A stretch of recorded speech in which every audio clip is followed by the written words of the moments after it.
Good morning to all. Myself M. Srinivasan. I am Assistant Professor. Today my topic is plastic waste management.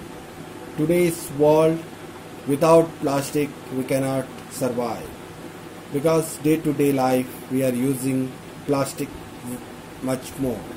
When we are wake up in the morning we are using plastic toothbrushes, and when we are taking water we are using water bottles, and day to day life electrical items, medical purposes, sanitary fittings, all the appliances we are using plastics. So plastics wastes are the hazards for the environment, so we have to control the hazardous matter, so that we have to plan such a way that recycling process should be done and the plastic should be maintained its wastage. So what is plastic? Plastic are usually synthetic or semi-synthetic organic. Plastics of very high molecular mass can be molded into solid objects of numerous shapes and sizes. Plastics are generally include a main chain organic link, side link, molecular groups, and some organic and inorganic blends added as additives, plasticizers, fillers, etc. When we will go to history of plastics, a new semi-synthetic plastic was discovered by Alexander Parkes at 1862 Great International Exhibition in London. Parkesine was an organic material consisting of cellulose nitrate and a solvent. The first synthetic plastic was discovered in 1907 when Belgium-born chemist Dr. Leo H. Baekeland reacted phenol and formaldehyde under the pressure using hexamethylene tetraamine as a catalyst for the reaction.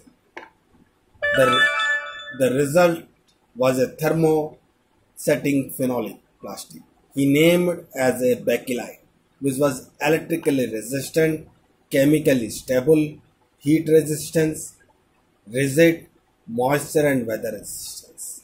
Additives. We have to add, before processing plastics, we have to add additives, fillers, stabilizers. Additives, these components are added to assist and accelerate the hardening of the resins. Fillers. The fillers are the inert materials and they impart strength, hardness and other properties to the plastic. Then comes to stabilizers. Polymer stabilizers prolong the lifetime of the polymer by suppressing the degradation that results from UV light, oxidation and other phenomena. Then comes to plastic production process. Here monomers. Here additives are fillers, plasticizers, stabilizers, colorants, lubricants, flame retardants, etc. Heat pressure catalyst gives polymer. Process gives polymerization. The final product is polymers. For example, ethylene is polymerized to give polyethylene. Then classification of this thermal behavior, plastic is two types, that is thermoplastics, thermosets, according to thermal behavior. So thermoplastic is a variety softens by heat and hardens when cooled down. It can be used by remolding as many times as required, but thermosetting plastics cannot be reused. This variety requires a great pressure and momentary heat during the molding, which hardens on cooling.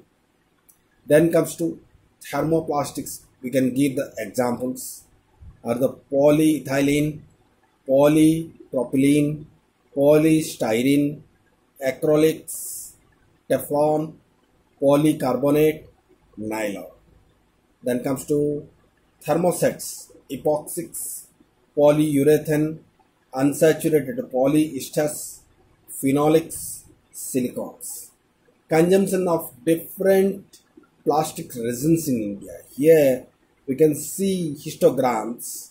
PP is 25%. High definition polyethylene is 19%.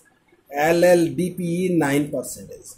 Polystyrene is 4%. Others is 17%.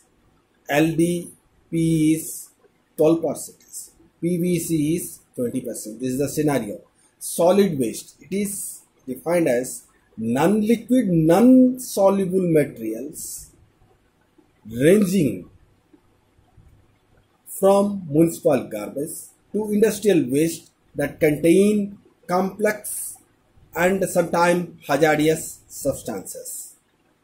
Into suppose the typical waste categories are as follows. One is paper waste, biological waste, e-waste, plastic waste, metal waste, glass waste, ceramic waste, medical waste. As compared to global solid waste composition, organic have 46%, paper is 17%,